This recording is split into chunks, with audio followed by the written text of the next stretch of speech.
Good morning. We are live, and Brandon Darby is in the house. Look, Yay. Owen and I got dressed for the occasion.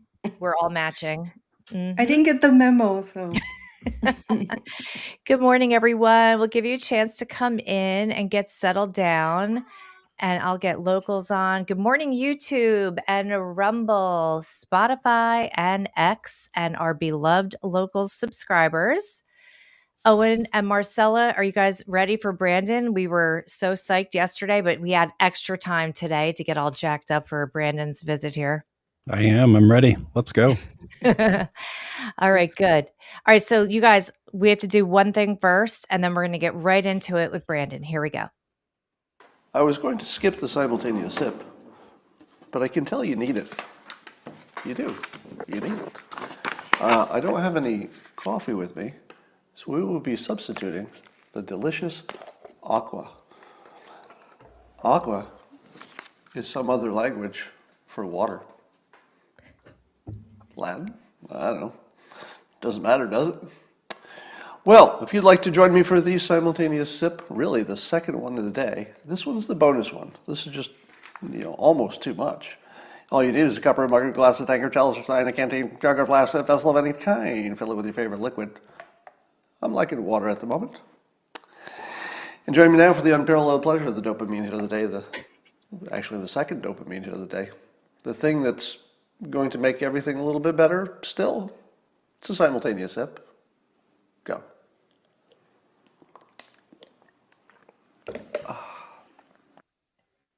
Ah, delightful. And some of you may be having water. So, welcome everybody. My name is Erica. You're at the Scott Adams School. Marcella and Owen and I are so happy to welcome our guest professor of the day. I didn't tell you you were a professor, did I, Brandon? It's Yeah. Brandon Darby. Hi, Brandon. How you doing? Hey, it's doing great. Just hanging out in Texas, drinking coffee. Right? I mean, drinking coffee and maybe vaping. We don't know. So Brandon, some of us first met Brandon. Oh my God, it had to be like 7, 8 years ago, I would say. Scott had Brandon on, and I was just like so interested in listening to you. Like, I never forgot you. We actually followed each other on Twitter back then, like right after that. And we've actually had some exchanges and DM messages back in the day. But what I loved was, all right. So first of all, you work for Breitbart. Your expertise is the border, the cartel. I hope I'm getting that right. I mean, there's so much to you. You're so multifaceted. But I loved the way you explained to us about this flooding over the border of illegal immigration and the problems that it brings to our country. And now you fast forward in hyper speed, and that accelerated to the max and all over the world. And our problems are way bigger than they ever were back then. And so I thought, oh my God, this would be amazing to have you on to talk about these things. So, could you give our sippers a little background of who you are and how we got here? Oh, I know it's big, you guys. You don't have to go full force, just whatever you want. wow. Goodness gracious. So, I guess for the purposes of what we're talking about today, um, I was hired by Andrew Breitbart in 2009, I believe. And that was a crazy situation, a crazy time in my life. I had uh, worked, let's see, how do I say this? I was a pretty radical and active organizer on the left, right? At the time, I guess I would be considered that. And I, long story short, through years of stuff and years of relationships, I started to realize some of the people I was dealing with were actually doing some really bad things. So, long story short, I turned some people into the FBI because of violence they were planning. And one thing led to another. I spent the next however long, couple years working undercover with the FBI. And when my name came out in a high profile trial uh, related to the 2008 Republican National Convention, there were, groups of people on the left who had planned to shut it down by any means necessary, and they tried to actually do that by any means necessary, made bombs and stuff. So the FBI raided a bunch of people, and you know, a couple of the cases, one of them in particular, uh, everyone took plea deals except for one guy, and they were like, "Hey, we have to drop the charges on this guy." And I said, "Don't drop the charges on that guy." And they're like, "Yeah, but if we don't, your name's going to come out." And I thought about it for a while, and I said, "Well, that's okay. I'm okay with it." So, anyways, that's basically what happened. And rather than the media focusing on the fact that, like, the far left spawned bomb plots or whatever, uh, the story became that, you know, left of center activists peace activists feel betrayed by their governments spying on them. And I was kind of right in the center of that. I was just kind of fodder, like obviously I wasn't a decision maker, but I kind of came at the end of the Bush years, and you know, uh, the war on terror stuff that some people were pretty upset about. And I just kind of found myself in a dinghy between two large ships, and uh, the New York Times led the charge, and it just became a big issue. And I think it was pretty unfair the way that media treated me in my situation. And at the time, I had no way to fight back, right? Like the only defense I had was giving a quote to the people who were attacking me and hoping they quoted me, right? Right. Which they, of course, didn't. So I got a call from Andrew Breitbart, and long story behind that, a cool story. But he said, "Why don't you fight back?" And I said, "I do. They don't print what I say, Andrew." And he said, "Well, I'm starting a website. And the whole point is to stick up for people like you. The media is doing wrong. And I want you to fight back." And I said, "Andrew, I've done some cool stuff in my life, man, but I have a GED. I didn't finish school. Like I did go to college. You know, I'm a concrete worker, and an Yeah. activist. Like I have no ability to write. I get confused between there and there. Oh, He I'm said, not "It the only doesn't one, matter." thank God. Yeah. He said, "It doesn't matter. I have editors. You'll learn how to write, you know." He Yeah. said, "But I want you to work with me." So I did. And that's how that all started. Um, that kind of led to, for a couple of years, I focused on the left and the institutional left and the radical groups within the left, and the people in mainstream media and in mainstream liberal politics who were, you know, uh, I thought providing air cover for the more radical left components of their movement. And then I got to a place where I really didn't want to do that any longer. And at the time, I was running a shelter for human trafficking victims, right? And one that Andrew helped to fund, by the way. People don't realize that. And a lot of the people who were in there were people who had come to the U.S. illegally, right, from Mexico or South Central America. But in the process of that journey, they got they went to the wrong groups, so those groups exploited them. If they were an attractive female, the groups kept them and sexually exploited them for money. Or if they were sometimes just workers, and the groups would keep them as, really no other way to say it other than slave labor, right? So people who were able to escape that, um, then they have to testify against people, right? And so I would keep them safe for a little while until the U.S. government got their act together and could provide funding for the witnesses, right? And in the process of that, I started realizing that everyone the government was going after were these like low level people involved in the human trafficking. And I was like, but what about these guys in Mexico? Like they, that guy headed this. He keeps getting implicated in all of these cases, right? And we're going after all of the underlings. Why don't we go after that guy? And they're like, well, we can't go after that guy. I'm like, what do you mean you can't go after that guy? And they're like, that guy's very connected in Mexico. He's a cartel boss. He's this. And I'm like, what do you mean we can't go after that guy? And that bothered me. So I started looking into exactly, because my whole life, right, I've been an organizer, an activist, and that's what I do, right? As I look at a situation that seems insurmountable, where I feel people are being done wrong, and I find a clever way even if it rocks the boat, hopefully it does rock the boat, to hold those people accountable. And so I decided to go after those guys. And I decided that enough people already wanted to kill me and were mad at me for things I had done. There were enough Palestinian groups who were mad at me because I spied on them when they were funding suicide bombings, right? There were enough radical groups of every stripe who were mad at me. And I was like, what does it really matter if like some other guys might want to kill me, right? I have to live that way anyways.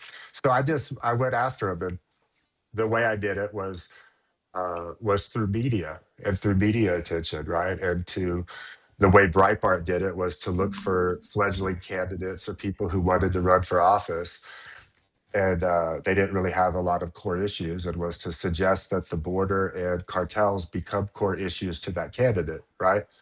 Uh, and we could educate that candidate and his network on his or her network on the issues and make that an issue for them in campaigning.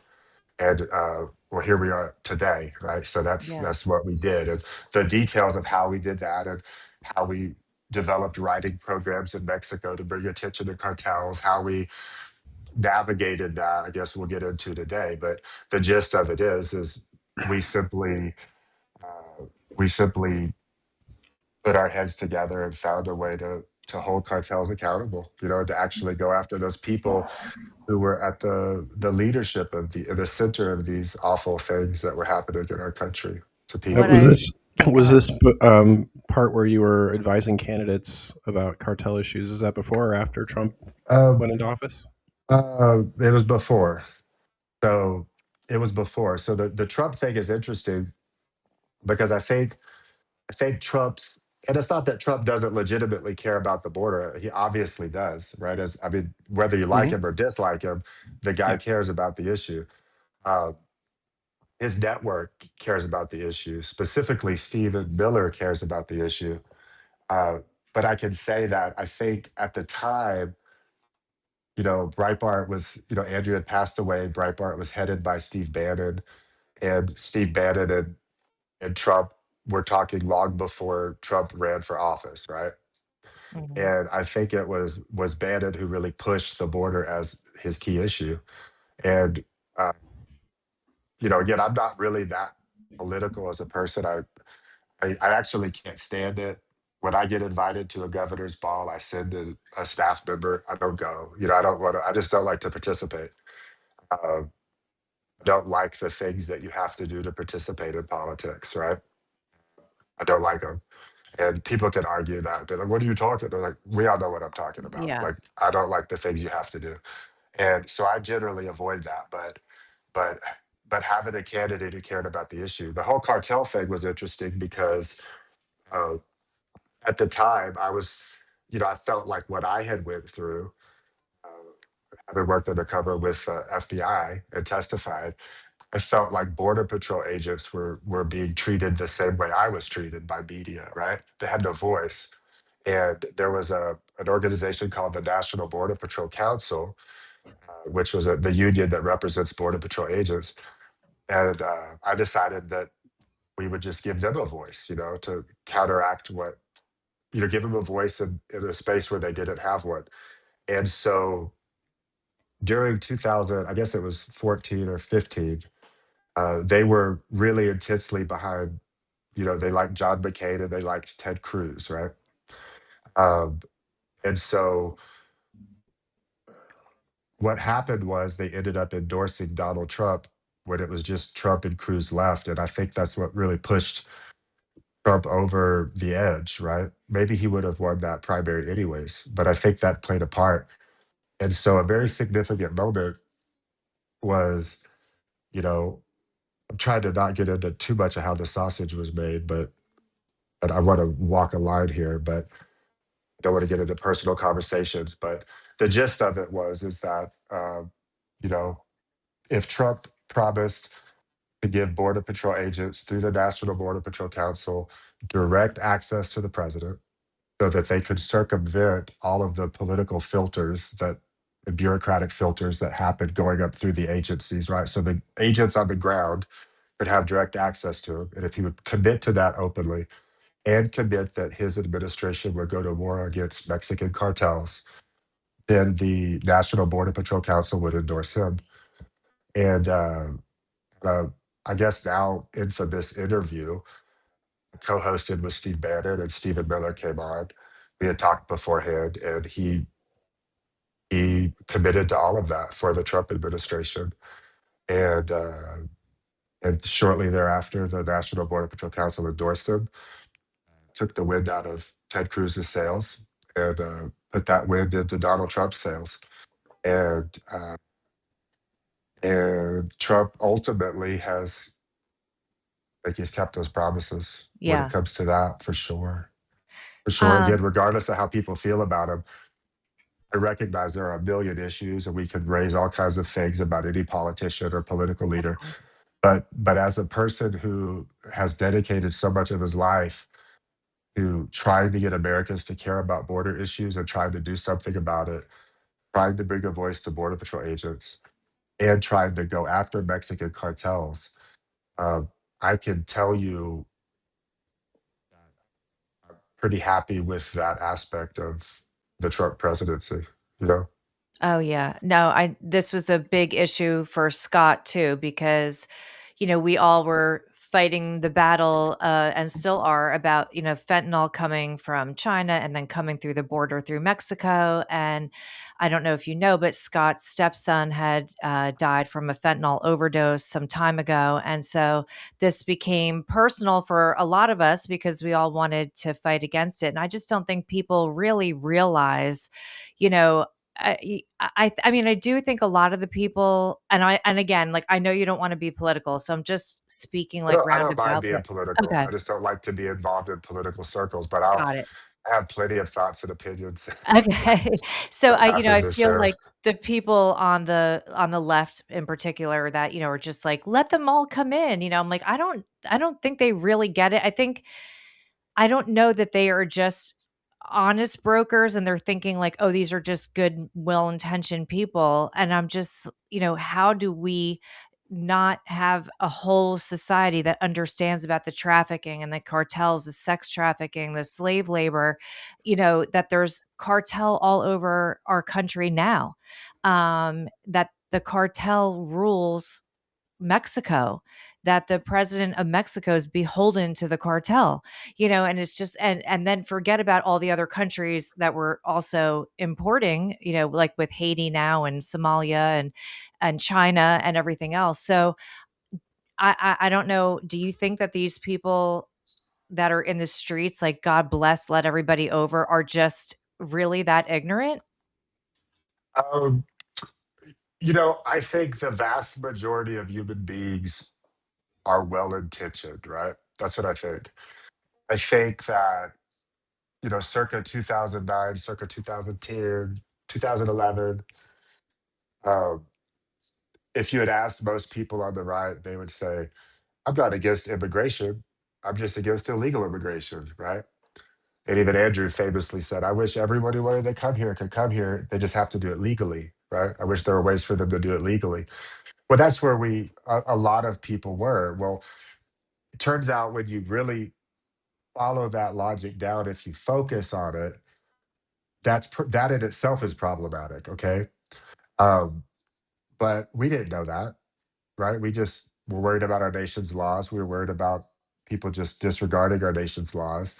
And the idea that, like, people want a better life. Yeah, sure. We want them to have a better life if they want to come here and work for it.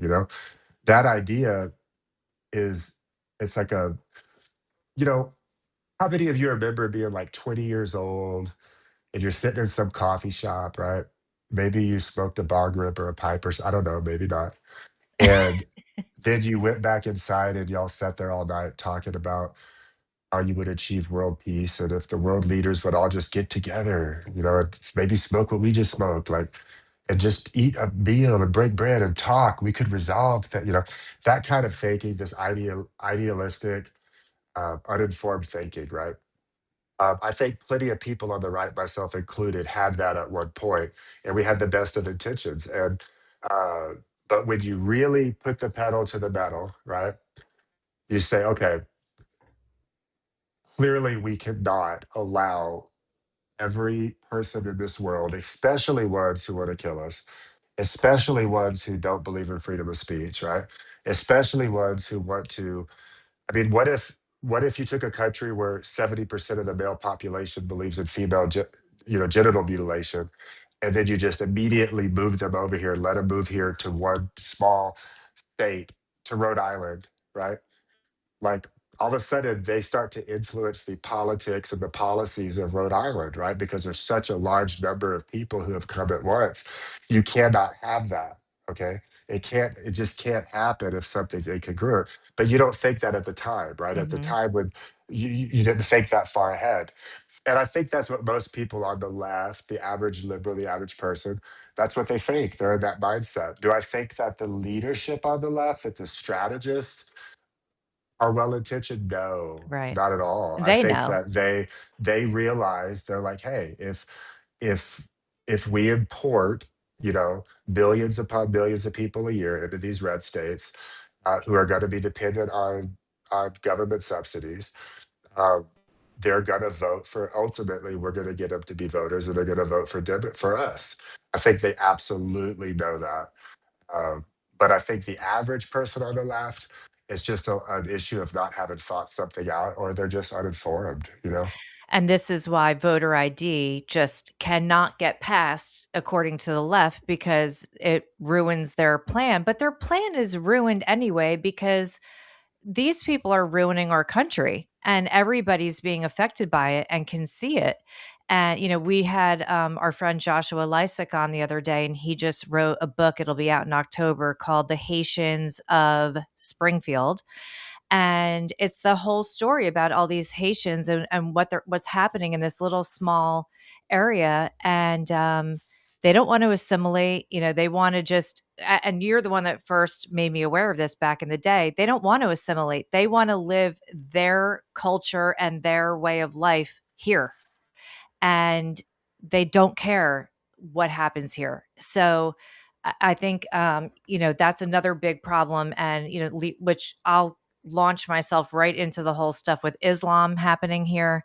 Um, that's my biggest hot button issue, and it has been for a long time, is like this Islamic takeover of our country.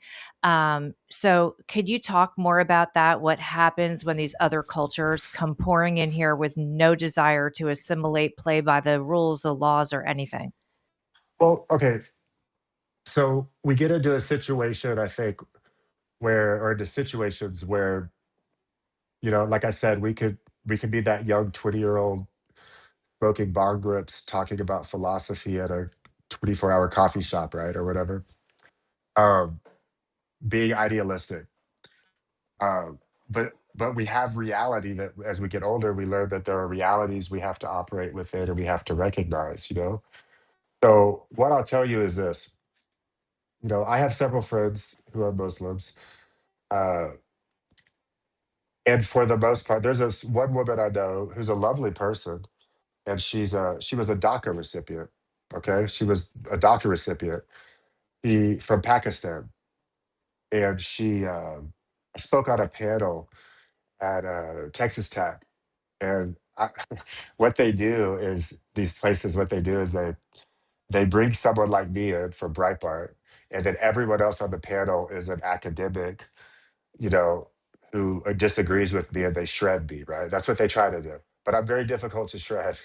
And especially, I think, because of the way that I speak, the way I communicate, the way I think, um, it's very difficult to shred me on issues I care about, that I'm informed on. And they tried, and most of the time I was actually hitting them from the left with left of center arguments from their left, right? Pointing out their, so it turned into everybody being friends and having a nice discussion rather than like an adversarial debate, right? Which is what I prefer. I don't like debates. I like discussions, right, with people. Um, so we became friends. DACA recipient, she achieved her PhD in mathematical biology. I mean, I don't even know what that means. I had to Google it. It's so complicated that I have to Google it every time I want to know what it means, even though I've already read about it. You know, it's that kind of thing. Yeah. And just a brilliant person, but she's also a Muslim. Okay, that's fine. Uh, but when you get into the core of things, there are some significant issues that I have with Islam. Okay, not just as a Christian, but as a free thinking American. Here, what do you mean I can't order that? That's pork. I eat pork. Yeah, I eat pork, but like because it offends you that I eat pork, like we're not. Brandon's not going to order something different.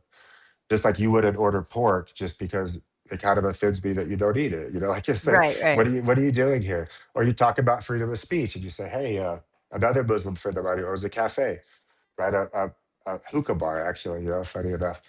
And we were talking and we get along and he goes, I'm not into that violence. I don't believe in that. A lot of Muslims don't. I said, okay. And I said, what about Charlie Hebdo? What about the Charlie Hebdo attacks? He's like, well, that's different. I said, what do you mean that's different? What are you talking about? They drew a cartoon of, you know, Prophet Muhammad, peace be upon him, right? They drew a cartoon of him and they got killed for it, you know, they got murdered. And he's like, well, I would never support murder, but, you know, you have the freedom of speech. I believe in that, but you don't have the freedom to offend. There's a difference. You don't have the freedom to do things that are forbidden. That's forbidden. And I'm like, holy crap, like this, like mostly conservative, free thinking Muslim I know who's in the United States from another country, but he at his core believes that the laws should protect things that are forbidden in Islam, right? That the laws should prevent people from doing things that would offend Muslims, right? I have a problem with that as an Yeah. American, as a Texan. It's like, look, I'm glad that guy's here in a lot of ways. You know, he's a business owner. He's participating in the tax base. He's doing all this great stuff. But fundamentally, like I believe in freedom of speech. Yes, there are some exceptions, right? Like I don't think you could go and start running around telling everyone I should be killed, right? And trying to get people to kill me. Like there are some limitations to freedom of speech. I'm not going to act like I'm a free speech absolutist, and because I'm not absolutist, because I'm not. But I believe in a higher degree of freedom of speech than that, right? They honestly don't believe that, Right. right?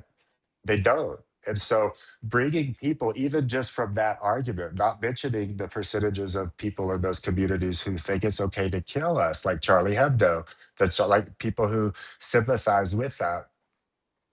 But just looking at things like that, like freedom of speech issue, it's like I don't want like, do I want this person to be deported? No.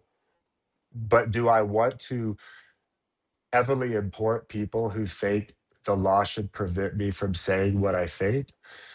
No, I don't. I don't want to import those people. I don't want them coming here. You know, Yeah. I don't. I don't want to live in a society where I can't eat pork or where, um, you know, where I You're just don't want to free live in a yeah, that society where, that your yeah. rights are gonna be squandered because someone else is offended. No. And someone could point out some obscure Christian group, right?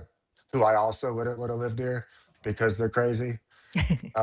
But I would like to point out that you would be pointing out an obscure Christian sect and not the dominant culture of a religion, right? Right.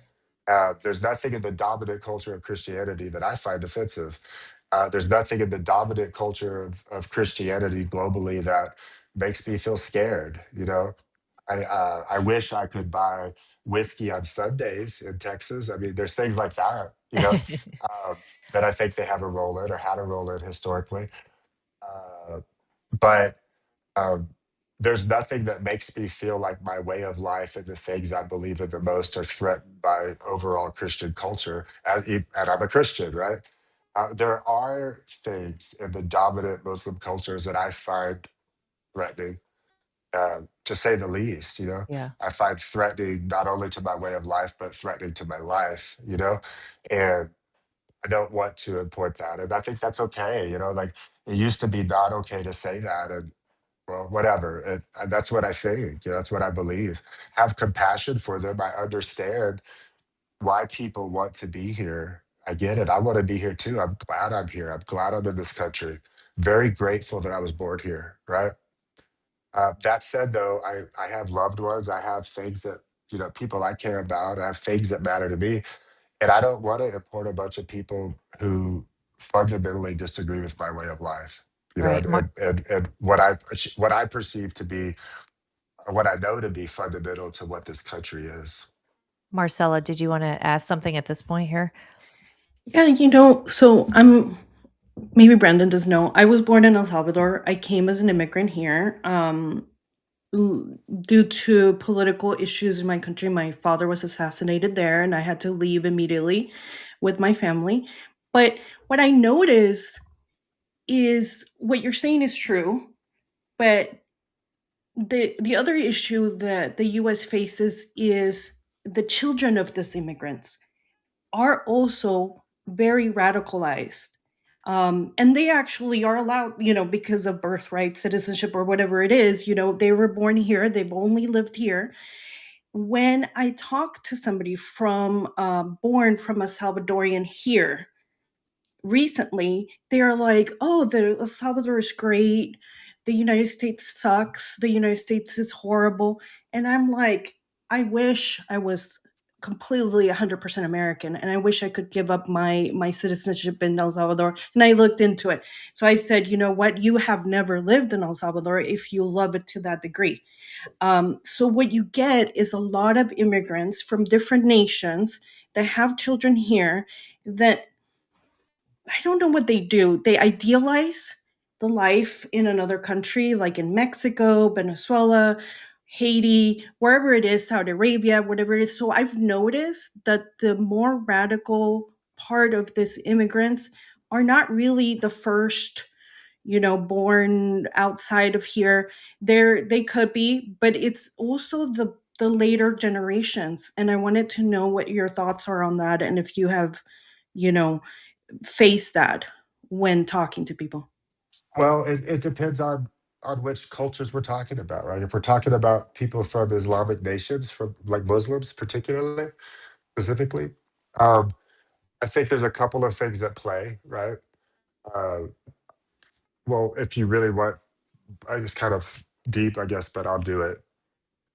I think that I think young men in general, young males, have a lot of testosterone, and I think that as people get older and they start to look at the world around them and realize it isn't what they thought it was, I think people can get pretty aggressive. I think that's why we see radical college students, right? Politically, who maybe chill out later in life. But I think some of that is just that, right? I think that, some of it is that. But I do think overall that when we bring people in mass numbers from places that have policies and cultures that are incongruent with our own, right?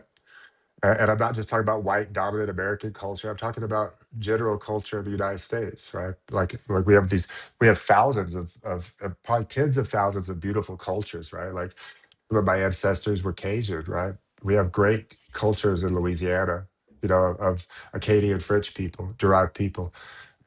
And even in Louisiana, I mean, you could look at the cultures in New Orleans versus Lafayette versus. I mean, there's all these beautiful things, right? So, but the overall dominant culture that all of these subcultures and that fit within, right?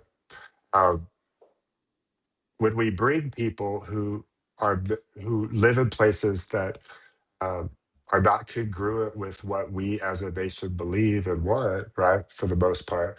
And we do it in mass numbers where it's not one person who can assimilate, but you're bringing hundreds of thousands of people from these communities, right? Not only is there a problem with those specific people and what they advocate for and do, but they're kids who are then born here but have that influence. So they're kids who can vote. They're kids who can be politically active. They're kids who, and I don't want to get in. How to say it? I don't want to casually talk about your family's experience in El Salvador, but I would imagine your dad. That probably happened in the '80s, the late '80s, maybe, right? Um, Late '80s, early '90s. Early 90s. Early '90s. Okay. Yeah, just because of, some insight into what nominal insight into what was going on there that I have. Right. Um, I would imagine that's what happened. Um, so yes, your dad would have, or your family would come here, and they would have one set of views. Maybe very grateful to be here, all this, but they would have one set of views. But then you're born here, right? Were you born here? Were you born No, I was in the born in El U.S.? Born Salvador. there. Yeah. Okay, I was a but conservative in El Salvador already okay, at the yeah, age of 0 or I whatever. already know that. I already know that from what you told me your family experiences were, the Yeah. tragedies. I could already determine that you were that, your dad, your family. Um, but what I'm getting at is, people who come from a place where they don't have freedom of speech, right? Right. People who come from a dictatorship or from a place experiencing, like, yeah, there can be problems with that, but they're children who are often raised in this society where they never knew what it felt like to get killed for what they say, right? You know what I mean? Where they Right. experience actual freedom of speech. Um, then you have all of those, like, those hidden, quiet, radical thoughts of the parent, right? That they would never have said because they came here and maybe didn't have legal status right away or something. You have these, yeah, it manifests. I think it manifests intensely in the next generation. The ones who have the legal protections to do it, who can't be deported or who can't have their immigration papers, Right. scrutinized for inconsistencies. Yeah, like I think that makes perfect sense. And again, people ask me all the time, they're like, why would Iran want a nuclear bomb, or why would those people want this too, or why would? And I'm like, I get it, man. Like you know, a lot of things can be true all at the same time, right? And also, just because I may understand where someone's coming from, right? Like, so if I have one bologna sandwich and my daughter is starving and we're in a post apocalyptic world, right? And I want my daughter to eat that bologna sandwich, and someone else comes over and is like, give me the bologna sandwich. I understand why they want my bologna sandwich. I get it. I totally understand. I'm also not going to let you take it, right? I can't. It's for my daughter. Sorry, you know. But I understand, right? You can. All these things can be true at the same time. Um, Oh my god, I love that point. Yes, go ahead. you get Sorry. what I'm getting at. But Yeah, I'm saying, it's like, in Yeah. great, Texas, yeah. I It's true. totally understand why Muslims like Texas, because we have a lot of freedoms that they don't have in others. I get it. I understand why they flock to Texas. I get it. I understand why they want school. I homeschooled one of my children, right? I totally understand why they want to educate their kids the way they want to educate their kids. I totally understand why they want to organize as a society or as a subculture, and have the laws in society reflect what they believe. I totally get it. I understand. Like, of course you want that. Like, that's what But everyone wants. However, I think it infringes on my safety and my freedom of speech, some of if these aspects, and I'm not going to let you do it. You cannot have my bologna right. sandwich.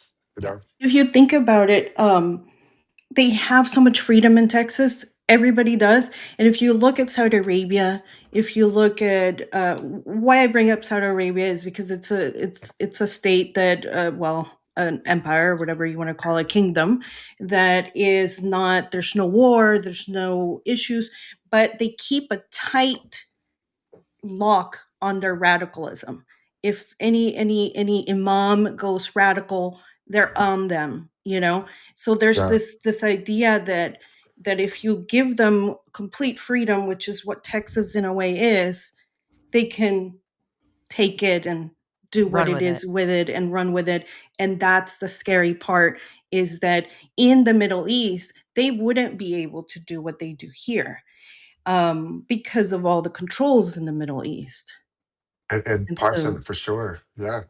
So so I, it's I scary. think the deeper answer here, right, is the deeper answer is, let's just not bring people here from places in the world that are full of that. Let's just not do it. You know, just say, look, we don't. Go to Western Europe. They want you there. They Right. want that, right? They Yes. go to the UK. Unfortunately, Yeah. I don't understand that. I listened to an interview on Piers Morgan the other day, and I listened to what they were saying, and I'm like, I the most defeatist, like, uh, like shame in their historical cult like I've ever heard in my life. I don't look at the British that way, but I see, yes, there's historical issues like that have showed up in all groups in human history, right? Almost all groups. But overall, I think of great contributions, right? Like What, that what they've made have you to heard? society. Whatever the EU says is the justification for all this mass migration. I mean, I know Well, we there's know a they're doing there's it. Have they well, said okay, why? so well, I mean, but we get into a tricky situation, right? So, um, what do the Democrats here say is the justification for mass migration versus what do we know the Democrat leadership are doing, right? Like, well, Hmm. like we just had that conversation. I think it's a lot like that. So in their minds, Right. what usually comes up, right, when they're discussing it, from what I see, right? Again, I don't see everything. But I do see a lot, right? What they discuss is birth declines, birth rates, and the need to have Mhm. more workers and more young people to support their Hmm. social welfare, their welfare, right, for elderly and what have you. To them, they generally say it's about numbers. There are people on the more radical uh, sides of things who will talk about historic, oppression and how vital it is that, same with Mexico, right? Like, and if you talk to most Democrats, they believe they're just trying to help people have better lives. The leadership of the Democratic Party, I think, the strategists, they know exactly what the hell they're doing with voters coming in, right? Future voters for their party.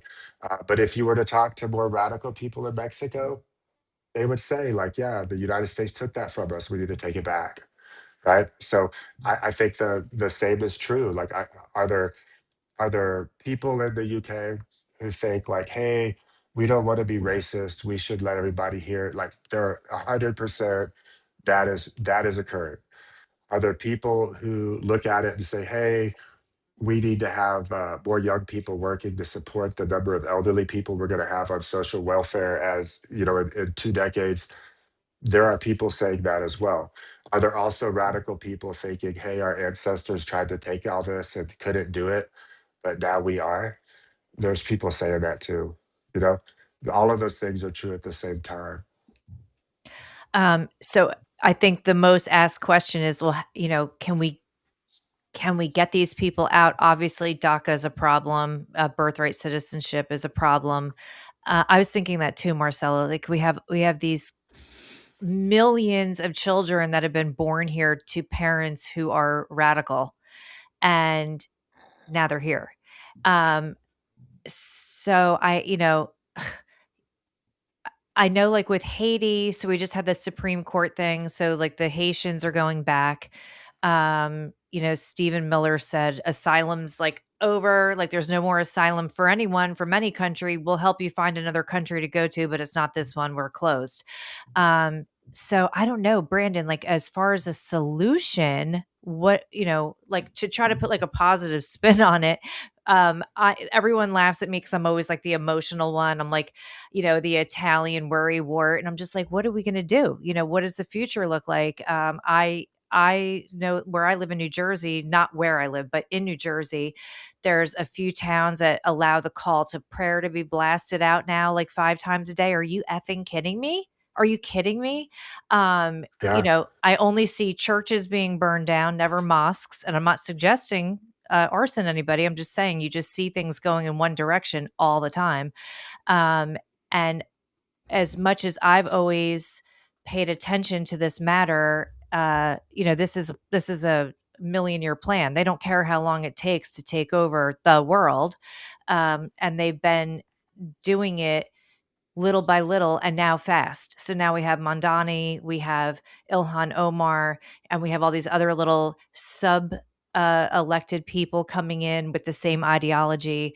I know in Minnesota, I forget what area it was when you went to vote. Nobody spoke English. Every sign was in Somalian, and Michigan and Maine are having problems. I mean, everyone. So, is there a solution? Like, is anyone talking about this at the higher levels? Like, do you believe? Like, tell me that you believe that the Trump administration's fully aware that we're like getting thrown down a toilet and we have to get these people out. Well, it's really a tricky situation because a lot of these people we've allowed to be here, right? We've allowed to get legal status, and they're probably not going to get out. You know, a lot of them probably aren't. So then we get into what do we do about it, right? Like, what do we do to keep ourselves safe? Um, and then we get into some tricky waters that no one really wants to talk about.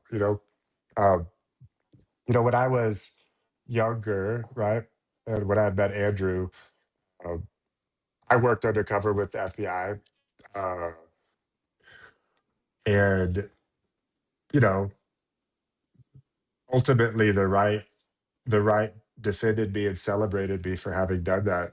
You know, and the left attacked me for it. And years later, years later,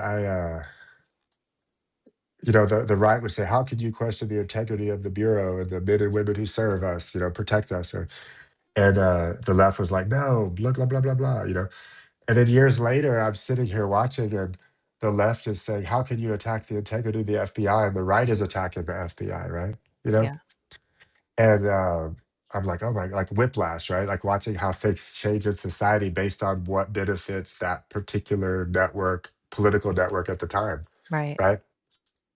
So people are going to like this, but the only way that we're not going to get blown up, by people like that, it's going to be through law enforcement keeping an eye on what they're doing, right? If not everyone, but people who say crazy things, people who do crazy things, people who insinuate they're going to do crazy things.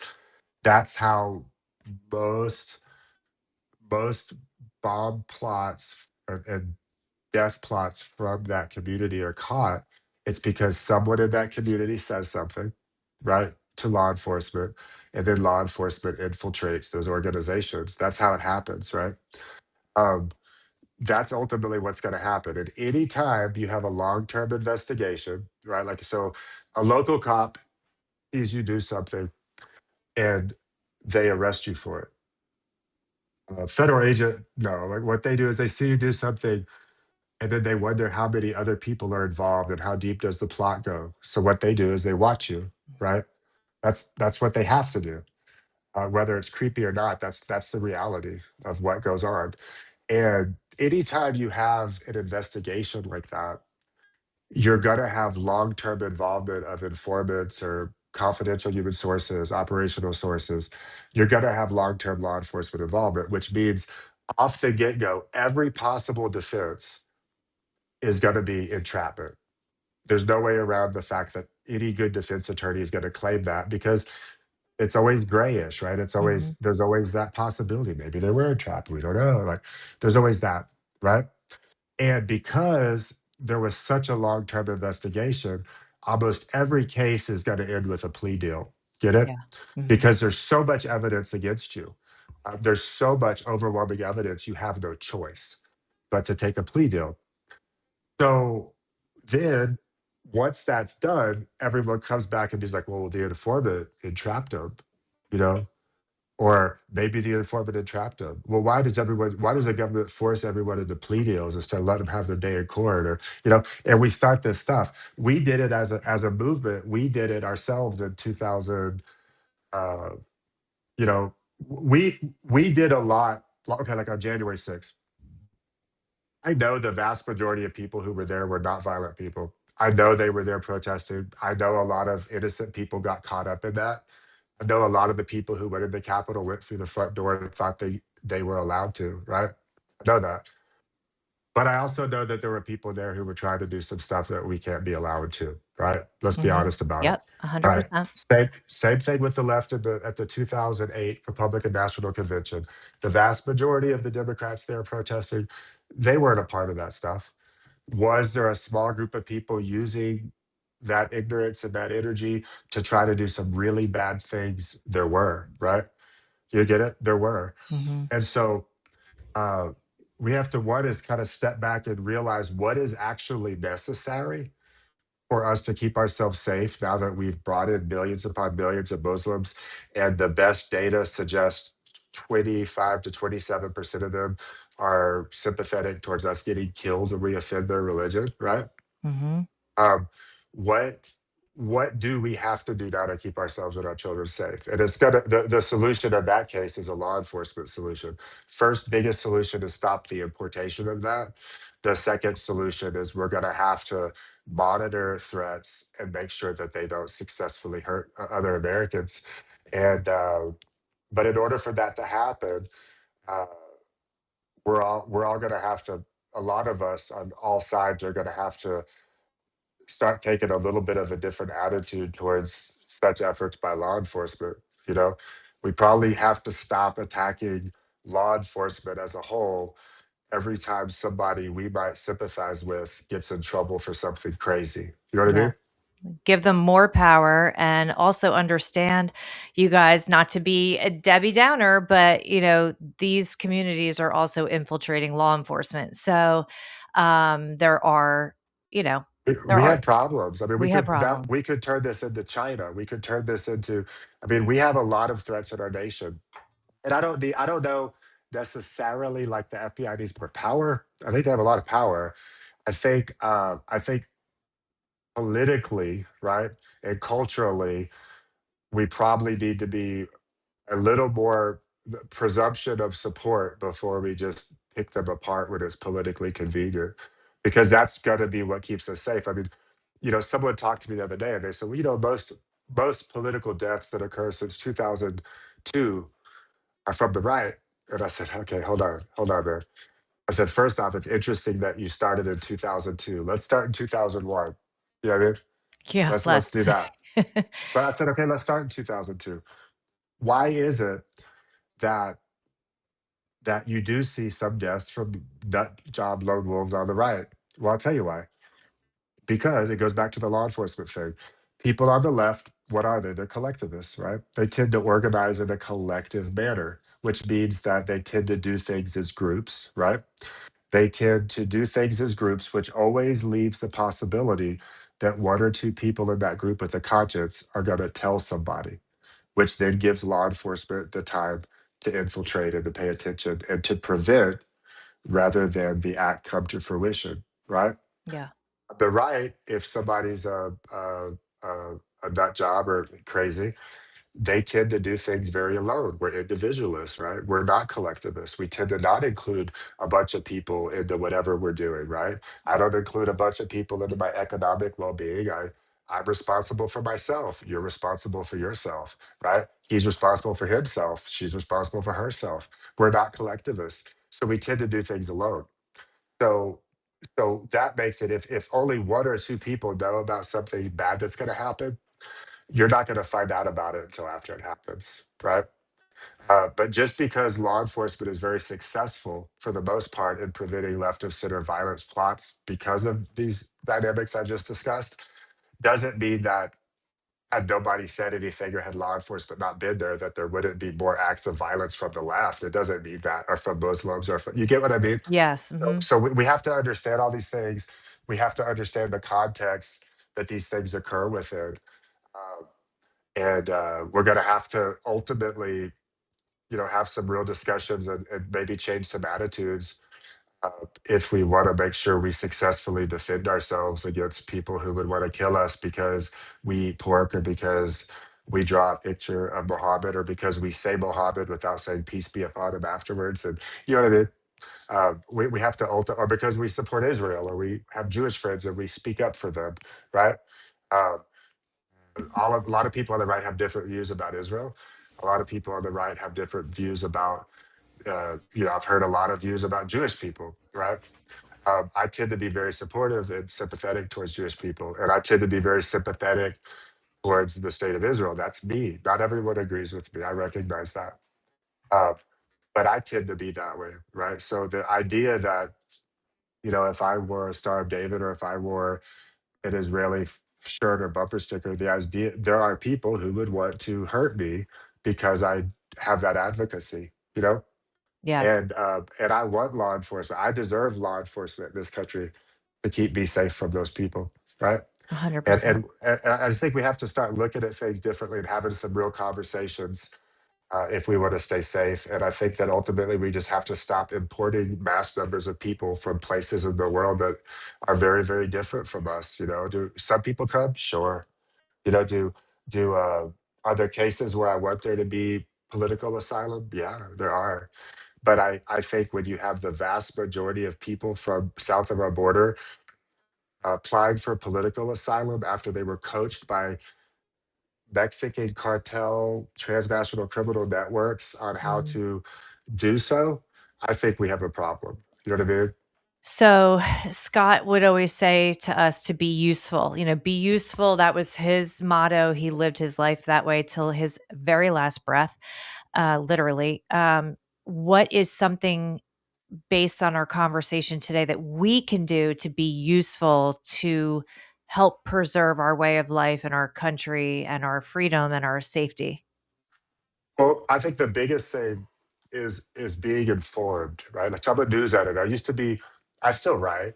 I used to be a writer, right? I used to be a journalist, and I still am a journalist.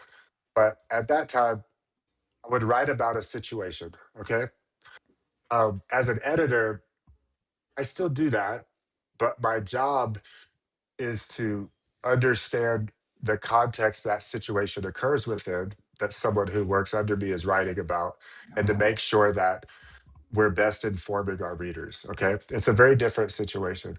So for me, I basically get paid to know what's going on in a lot of situations. That's my jam anyways, but that's also what I get paid for, right? So the news organization isn't led astray. Our readers aren't led astray unintentionally. Um, so what I would say to people is be informed. Yes, read all the people you agree with. Make sure you're reading the people you don't agree with, right? Every day, do I read everything that comes on Breitbart? I do. Do I read everything that comes from a number of publications on the right? Of course I do. I tend to agree with them. I identify as someone on the right. Uh, do I read Al Jazeera every day? I do. Do I look at CNN every day? I do. Do I read the New York Times every day? I do. Wall Street Journal? I do. Washington Post? I do. Do I go even deeper into the minds of really overt leftists and check out The Nation? I do. Mhm. Do I listen to NPR? Sometimes I do when I want to hear a left of center perspective, right? Not, I don't buy their argument that they're not a left of center perspective because they are. Right. But being informed, and the more informed you are, the more you read things you disagree with and see where people are coming from, the better able you are not only to know what's going on, but the better able you are to debate people, discuss things with people, and see what things they care about, so you try to change their mind or try to inform them, right? At least have discussions with them. That's what I think the deal is. The deal with Mexican cartels, make no mistake, like what mattered the most was that cartels were killing journalists left and right. We started a writing project in Mexico where we allowed Mexican journalists to write under pseudonyms so that no one would, and then we presented what they said to a larger audience. Nowadays, back then, that was very revolutionary. Like no one did that. People thought I would get killed. I didn't know how they would react to me or my writing partner Ildefonso Ortiz. We would call him Pancho. I didn't know what they would do to us. Turns out they didn't kill us. Right? I'm glad. I'm happy. And but nowadays, like everyone is writing about cartels, right? Yeah. But they used to not be. Why are they doing that now? Because we stepped in and we showed people that it's the waters are okay, right? That it's okay to write about cartels, and that it's okay to take that risk. And B, we just got people to care about the issue, which then makes people want that content. Now everyone writes about cartels. You get it? Yeah. Um, so it's funny. My daughter and I were talking the other day, and we were talking about a wreck that I came across one time, right? And it was a horrific wreck. 18 wheelers on fire, people Mhm. trapped. It was horrible, horrible. I'm not going to get into the details. But when I pulled up to this wreck, there were people circling this at a distance, right? But no one was actually trying to help until I ran and jumped on the vehicle and started trying to pull someone out. Then all of a sudden, all of the people around me started to do it. They all Yep. started helping, right? Well, that applies to everything in life. And it applies specifically to what you just asked. Okay.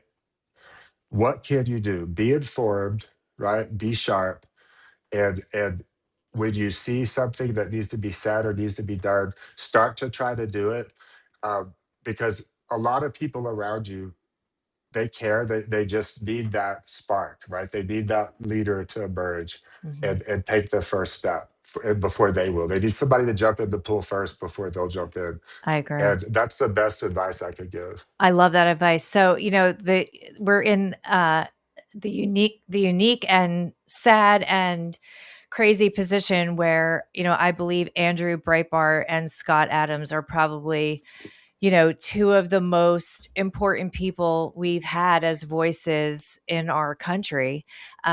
You lost Andrew Breitbart. We all lost him, and here we lost Scott. And thankfully, they made such an impact with so many millions of people that we can carry on and be the people that have discussions and say, what do we do? And how do we be useful? And how do we not be afraid? And, you know, I really, really hope, Brandon, that you'll come back again because I'm watching the chat. Everybody's like, can we go for 2 hours? Like we could, have them come back again, that whole thing. So we would love, love, love to have you back, regularly as a guest professor because it's so important to keep these conversations going and to have some kind of guidance and mentorship. So I would love that. I would love we that. would too. I love this format. I love you all. Ah, I loved Scott. You yeah. know, I respected the heck out of him, enjoyed him, and I would absolutely love that. You know, Thank you. usually nowadays, I don't show my face a lot. Like I don't do TV, right? Right. And I mostly won't do interviews unless I really like people, because my whole deal is I'm at a stage in life. We have to understand all of these years trying to get people to care about the border and cartels and get the US government to use its power to go after cartels, right? And to disregard uh, the cartel connected politicians in Mexico who were preventing us, right? Because of political correctness, we were afraid to go after these threats to our people because we didn't want to offend or look like savages or something to our neighbor or to the world population, to the world body. And I'm in this place where like I've succeeded. Like everyone's writing about cartels now. You know, Yes. the U.S. government's going after cartels. The entire paradigm has shifted. Cartels are being decimated, and um, and now I'm like, I'm getting older, and I think I want a sailboat. That's where I'm at. I'm in that Oh, mindset where I'm starting to like seriously look at sailboats. I'm looking at the economic options I have, and I think I'm in this place where like I want to do the Northwest Passage. I want to go to Antarctica. I want to go explore and do wild things. And the last thing I want to do is be engaged in, you know, uh, flying to Dallas, Texas to do a 1.5 minute hit on somebody's Fox News show. You're like, I'm not gonna do that, you know? right. So like if you guys this kind of format and you want to have a discussion for an hour or two, I would Yes. love that We love that. anytime. But like the general media circuit game, like I just am not doing it anymore. I'm Yeah. like I'm going the other direction. Everybody else is trying to build a profile, and I'm like, I y'all, don't blame you. I'm We about to we want roll. you to You come. know, We want all of our guests to come here and just talk. Like no commercials, no agenda. Like let's just have a discussion because like you said discussions are the most important thing, not debates, discussions. And this was so freaking informative and like I feel re-energized, I feel inspired and beyond anything so thankful that you accepted my invitation and we are all benefiting from hearing from you today and in the future. I just had a cool thought. Yeah. Even if I someday do get that sailboat and go to the Northwest Passage, Yes. due to Starlink, I can Yes. still do this. Do this. 100. That's what I already had the whole thing in my head. I'm like, he'll be on the boat, he'll have Starlink, and we're going. I love it.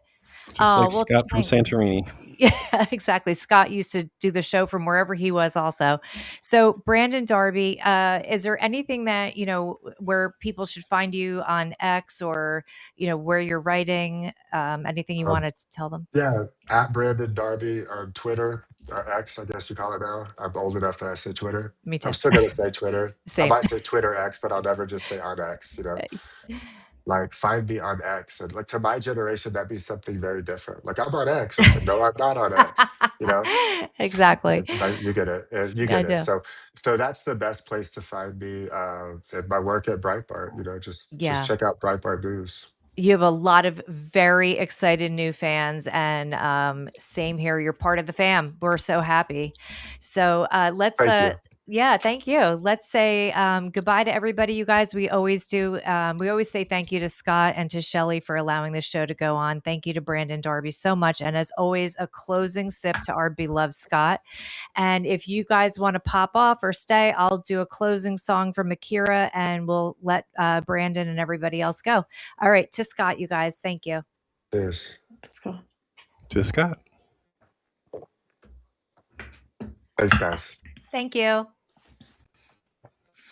All right, you guys. How amazing is Brandon? So freaking amazing. I'll just answer the question for you. So, you guys, yeah, that was fun. I feel like we could have several shows just on this initial round of stuff. Just, we hardly talked about cartels, really. We could have a whole show just on that. And even just going back into Brandon's background, sounds like he's had a lot of adventures. He's amazing. I've been enjoying watching him for years, and I'm glad you guys met him now. Cool dude. Yes. All right, you guys. So let's do a little closing song. And I was thinking, oh no, that one's too sweet for right now. Let's do something. Let's do something. Okay. Owen and Marcella, thank you so much. Oh, Owen has the after party, you guys, tomorrow. Sorry, Owen, you have the after party tomorrow. I do. Yes. And we'll be back on Monday. All right. Love you guys.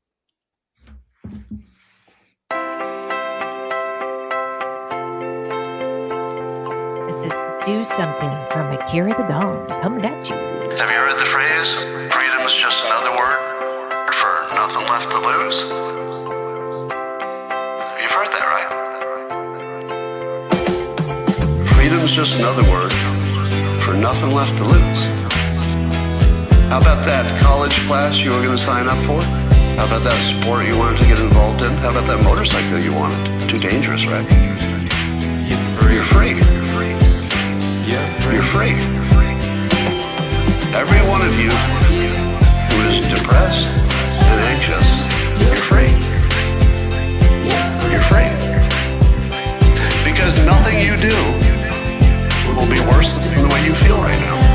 Do something. Do something dangerous. Psychologically dangerous. Take a chance. Put yourself out there. Flame out. Get killed. Just get smashed. Just go do it. You're free. Freedom's just another word for nothing left to lose. You're free. Do something. Do something. Freedom's just another word for nothing left to lose. You're free. Do something. Do something. If you want to meet people, here's the best way to do it. You have to join activities. There is no other way to meet people and form lasting friendships. Hear this clearly. There's no other way to do it. You have to join an activity, a club, a sport, a gym, an organization, a political movement. Nothing else. All right? You can't just make a friend. Like, good luck. You could try. But I don't think I've ever seen it work. Hi, Bob, hearing good things about you. I think we could be friends. Doesn't work. Do something. Do something. Join a thing. Make a sport. Form a club of your own. Just go do it. You're free. Freedom's just another word for nothing left to lose. You're free. Do something. Do something. Freedom's just another word for nothing left to lose. You're free. Do something. Do something. Why would you not form a club of your own? Because you're afraid nobody would come, right? What's the difference? You're as good as dead. You're depressed, you're anxious, you hate your life. You're thinking about putting I can't say that here, but you're thinking about maybe life isn't worth it. You're free. You're absolutely free. Go have some fun. Freedom's just another word for nothing left to lose. You're free. Do something. Do something. Freedom's just another word for nothing left to lose. You're free. Do something. Do something.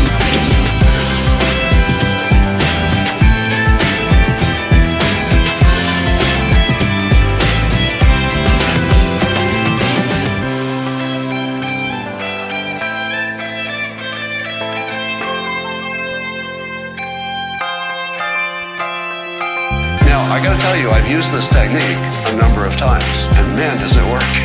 It really works. You're free. Just remember that people criticizing you are narcissists. They are broken. Don't let it break you. You've got some techniques now, and I think you're gonna be a lot better. Go get yourself some friends, and you'll find your mental health problems feel a lot better. Go get involved in something. Join a group. Form a group. Be the boss. That is your advice for the day, and I will talk to you.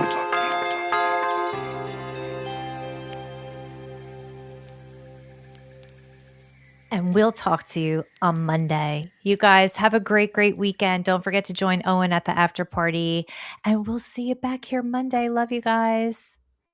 Bye, Marcella. Bye, Owen. I don't know if you're still here. Bye. He's still there. Well, visually, I think he left for work. I am here. Oh, he's there. Yeah. Holy shit. He was too busy See you dancing. later. Bye, Mhm. guys. Bye.